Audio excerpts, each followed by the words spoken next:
Relatos de constelação familiar. Nessa série de vídeos, gente, eu quero trazer histórias reais de atendimentos que já aconteceram. Obviamente que preservando a identidade, a história, o nome de cada pessoa, mas para trazer exemplos de situações que acontecem dentro de uma constelação e que às vezes até não são tão óbvios, para que você que está me ouvindo possa, de repente, se você é um aluno de constelação familiar, criar mais repertório nesse sentido, ou se você pessoa comum que quer saber mais da sua história, quer saber o que tem influência na sua história, quer entender o que pode estar impactando a sua vida, que você não tem resultado em determinado assunto. Isso pode ter um histórico sistêmico por trás. E aqui eu quero trazer uma história que não é nada óbvia, porque quando a gente fala de constelação familiar, as pessoas elas vão muito para esse lado de que tem a ver com pai, tem a ver com mãe, tem a ver com avô, com avó, com irmãos, com tios. E às vezes, dentro de uma constelação familiar, existem pessoas que não necessariamente têm vínculo sanguíneo com a gente, mas que foram peças fundamentais, essenciais e que participaram da nossa vida ou da vida dos nossos pais e que a gente precisa olhar para essas pessoas com muito carinho, com muito amor, porque nós podemos estar emaranhadas com essas pessoas sem a gente ao menos saber. Então, nessa história em particular, qual era o contexto, qual era o tema? A pessoa ela veio trabalhar a questão do trabalho, né, e do dinheiro, porque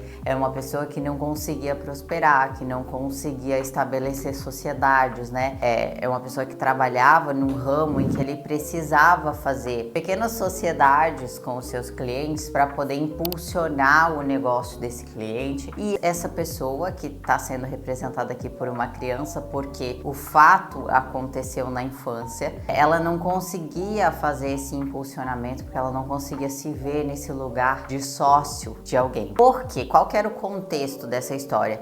Primeiro, gente, só fazendo um parênteses aqui, eu trouxe esses bonequinhos só para a representação ficar mais lúdica. Não quer dizer que a escolha dos bonequinhos foi essa, não quer dizer que isso tem alguma relevância, é só realmente para ficar mais ilustrativo aqui pra gente. Então, qual que era o contexto aqui dessa história? Esse cliente que está sendo representado por esse bonequinho criança, ele perdeu o pai muito cedo, ele era uma criança. Ali, por volta dos 10, 12 anos, eu não vou me recordar exatamente a idade. Esse pai, qual que era o contexto do falecimento desse pai? Esse pai faleceu por um infarto fulminante e na época, quando esse pai faleceu, ele tinha uma empresa que passava por muitas dificuldades, ele tinha muitas dívidas, então ele estava vivendo uma dificuldade financeira muito grande e esse pai tinha um sócio dentro dessa empresa. Então, para ficar mais ilustrativo, esse pai faleceu e essa empresa aqui tinha uma sociedade. Se a gente vai olhar para o óbvio, né, a gente entende que, ok, essa pessoa perdeu um pai muito cedo, existe essa falta do masculino, existe esse contexto de história de um negócio que não deu certo e a gente pode esquecer desse sócio que é muito importante aqui nesse contexto. Por que ele é tão importante, né? Por que ele tem tanta relevância? Porque é muito difícil para a família aceitar uma perda, né? E muitas vezes, quando é algo que acontece repentinamente e que tem um contexto também por trás de sofrimento que já existia dentro dessa empresa, dessa dificuldade financeira, é muito comum quando acontece algo nesse sentido as pessoas quererem buscar por culpados. E um relato muito importante que veio dentro dessa dinâmica ali é uma fala da mãe. Então a mãe dizia para os filhos, né, trazia esse ressentimento, essa mágoa, dizendo que quem matou o seu pai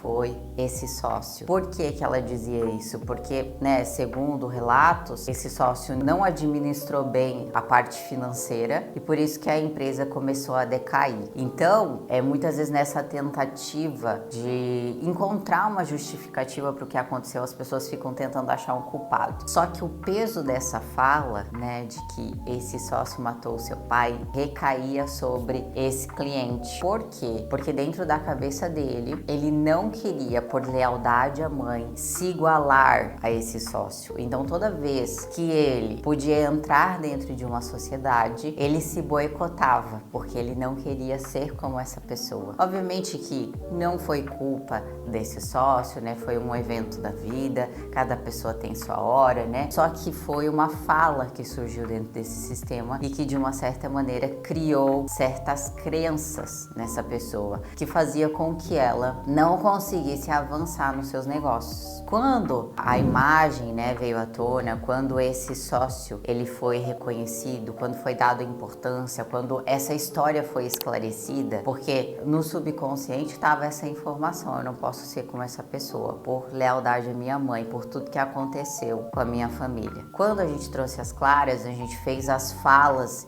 em relação a esse sócio, a gente deixou essa história no passado, essa pessoa chorou compulsivamente, assim, porque era uma dor muito profunda que existia aqui atrás e que não tinha sido nomeada e que não tinha sido dada um pertencimento, né, um lugar para tudo isso. Ele conseguiu sair desse emaranhamento e voltar para o lugar certo de filho dentro dessa dinâmica e de alguém que não participa desse julgamento, não participa do que aconteceu lá atrás. O objetivo da constelação é desatar esses nós para que a pessoa deixe no passado aquilo que não pertence a ela, para que a pessoa olhe de uma outra maneira para esse passado, para que a pessoa não culpe mais ninguém, inclusive pelos seus próprios resultados, e para que ela possa estar livre para exercer a sua profissão, para exercer o seu cargo ali de uma forma muito mais leve, sem esses pesos.